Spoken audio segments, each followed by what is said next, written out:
Your Majesty, I welcome you and Her Majesty the Queen Consort to Parliament today on this solemn occasion. Her late Majesty, our treasured Queen, and your beloved and deeply missed mother came here to Westminster Hall many times to receive the congratulations of her loyal subjects in the two Houses of Parliament and to celebrate with them historic landmarks and her long life of dedicated public service. She was both a leader to and a servant of her people. Her humility and integrity commanded the respect and captured the imagination of peoples and nations across the globe. Her late Majesty's joyous, unstinting and reassuring presence across the years made it difficult to contemplate that her long and inspiring reign of deep and unparalleled devotion would ever end. We and the nation closed our eyes to this inevitability, but it has ended. Only a few months after we celebrated Her late Majesty's historic Platinum Jubilee. And as you said so movingly, Your Majesty, in your address to the nation, we all now feel a sense of loss beyond measure. Nevertheless, the qualities that Her late Majesty embodied with such constancy remain to inspire you, Your Majesty, your family, and all your subjects. We remember her commitment, her kindness, her humour, her courage and her fortitude, as well as the deep faith which was the anchor in her life. Your Majesty, this is a historic space, its walls built more than 900 years ago by William Rufus, and the magnificent hammer beam roof above us, commissioned 300 years later by Richard II. Since medieval times, much of our national story has taken place within these very walls, from civic gatherings to coronation banquets to the centuries during which this hall was at the heart of our legal system. But this ancient hall is a living space, and like our great nation, it continues to evolve. In 2012, Her late Majesty came to Westminster Hall to mark her Diamond Jubilee, and we saw the unveiling of the splendid memorial window, commissioned by both members of Parliament's Houses, which now graces the north wall of this historic space. And now, for 10 years, the light from that window has added beauty to the grey stones of this place, bathing them in colour and reminding hundreds, nay, thousands, millions of visitors to the Palace of Westminster of Her late Majesty's dedicated life of service. Like the light that shines through this memorial window, Her late Majesty's magnificent achievements will live on by permanently illuminating and enriching our lives and our national discourse. Your Majesty, even as we mourn the loss of our dear Queen, we and future generations will draw strength from her shining example. Your Majesty, on behalf of all the members of the House of Lords, I pledge my loyalty to you and wish you and Her Majesty, the Queen Consort, well in the life of service to which you have dedicated yourself. We are proud and indeed humbled to welcome you as our King, and we look forward to welcoming you on many more occasions to Parliament and to this hall in the years ahead. Finally, Your Majesty, the House has commissioned me to deliver the following humble address, which their lordships agreed on the 10th of September. I shall now read the address.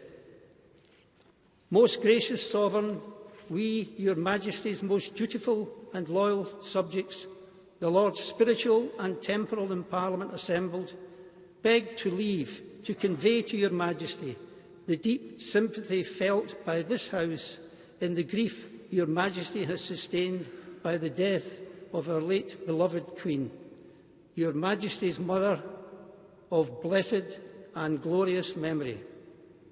To extend to all the royal family the deep sympathy of this House in their grief, which is shared by all members.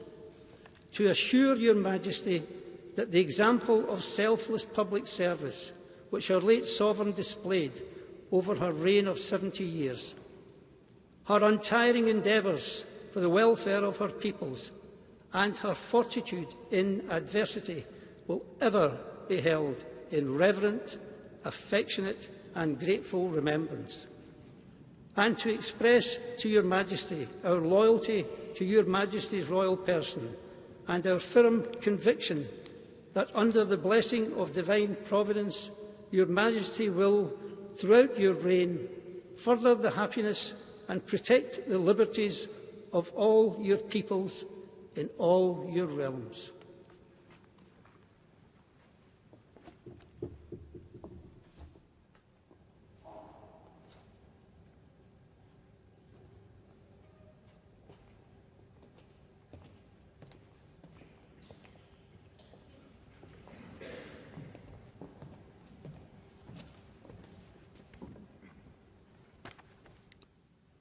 Your Majesty, let me repeat our welcome to you and to Her Majesty, the Queen Consorts. On this solemn occasion, members of both Houses of Parliament gather here to express our deep sympathy for the loss we have all sustained in the death of our Sovereign Lady, Queen Elizabeth. We have seen that this is a loss that is felt around the world. It is a loss to the United Kingdom, the overseas territories, the Crown dependencies, and many countries over which she reigned. It is a loss to the entire Commonwealth, which she did so much to nurture. It is a loss to all of us, but we know, most of all, it is a loss to you, Your Majesty, and to the royal family. Newspapers have been filled with photographs of Her late Majesty since the news broke. The most touching have been the glimpses into the family life which we usually kept sheltered from public view. Deep as our grief is, we know yours is deeper. We offer our heartfelt sympathy to you and all the royal family. We know that there is nothing we can say in the praise of our late Queen, your mother, that you will not already know. Over the past days, members of the House have spoken of their encounters with Queen Elizabeth. They have spoken of her sense of duty, her wisdom, her kindness, her humour, how she touched the lives of hundreds of thousands of their constituents in her visits to every part of this country. Their words have been heartfelt. She sat in this historic hall, as you sit now on many occasions. Some of those occasions were to celebrate milestones in her own reign. The addresses to celebrate her silver, golden and diamond jubilees shared a common thread, that our constitutional monarchy is a symbol of stability in an ever-changing world. As Speaker Boothroyd said, Queen Elizabeth's wisdom and grace demonstrated for all to see the value of a constitutional monarchy in securing the liberties of our citizens and the fundamental unity of this kingdom and the Commonwealth. On other occasions, our late Queen was here to mark the historic moments, such as the 50th anniversary of the Second World War, a war in which she herself served in the armed forces. And in 1988, we celebrated the 300th anniversary of the revolutions of 1688 to 1689. It is perhaps very British to celebrate revolutions by presenting an address to Her Majesty.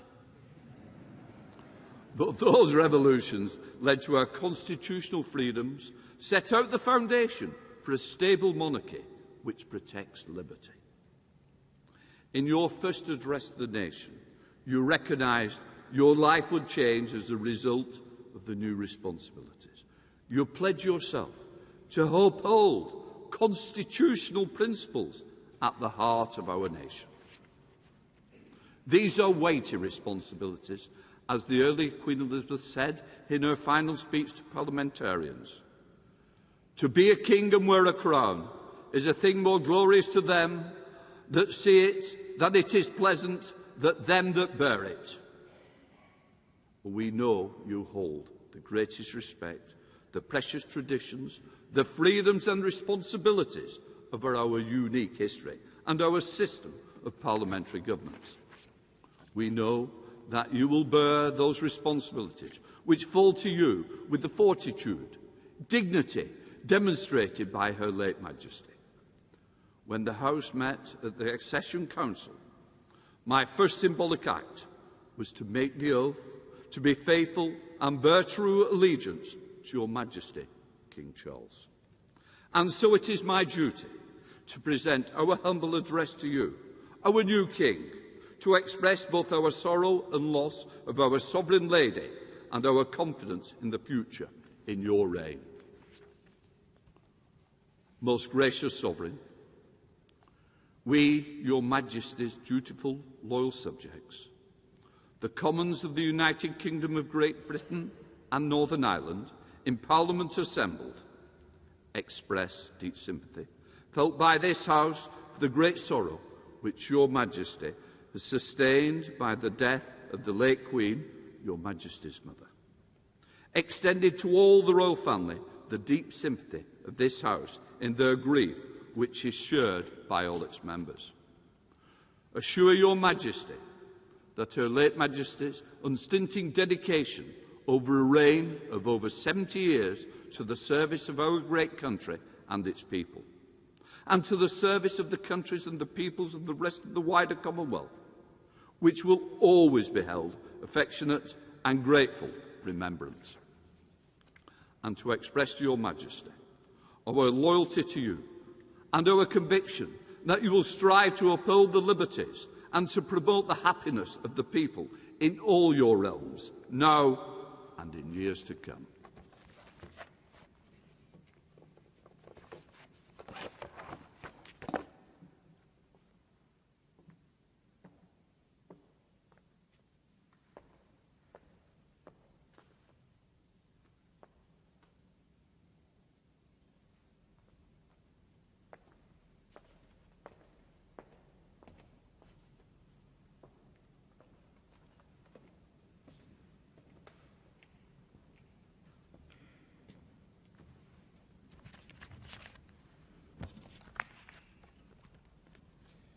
My Lords and members of the House of Commons,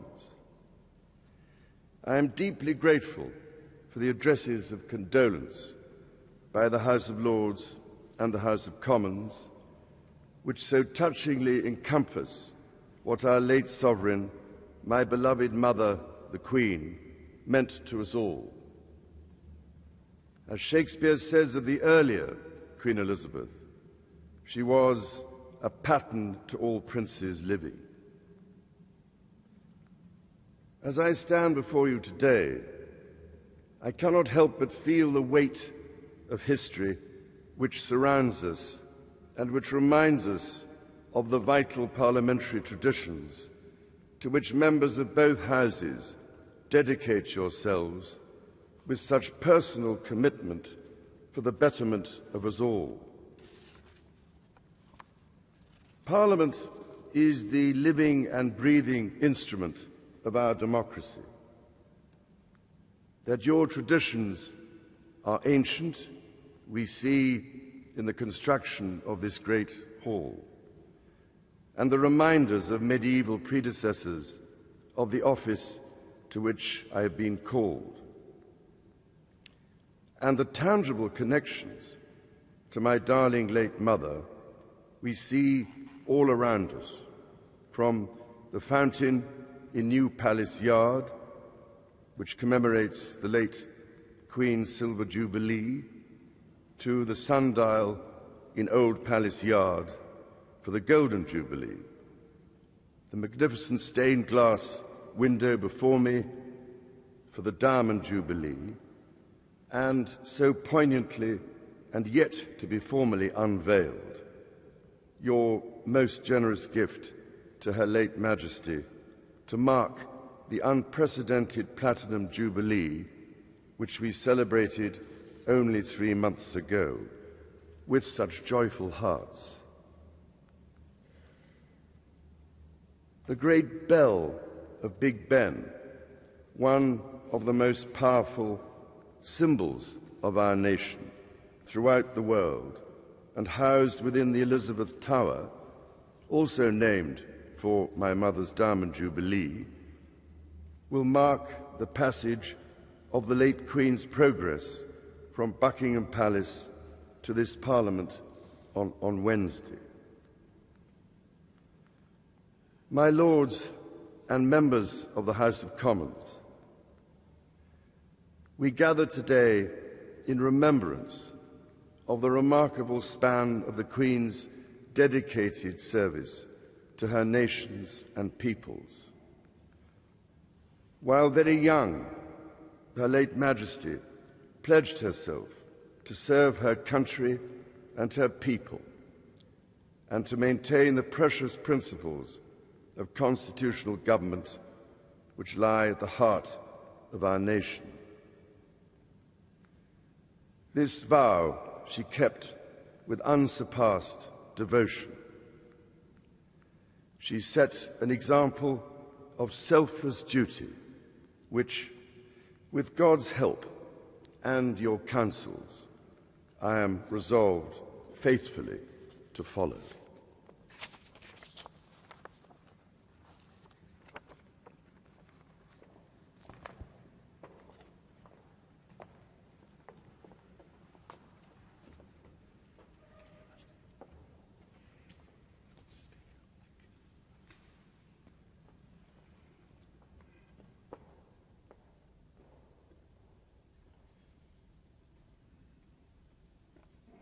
King's bodyguard. King's bodyguard. Shut up.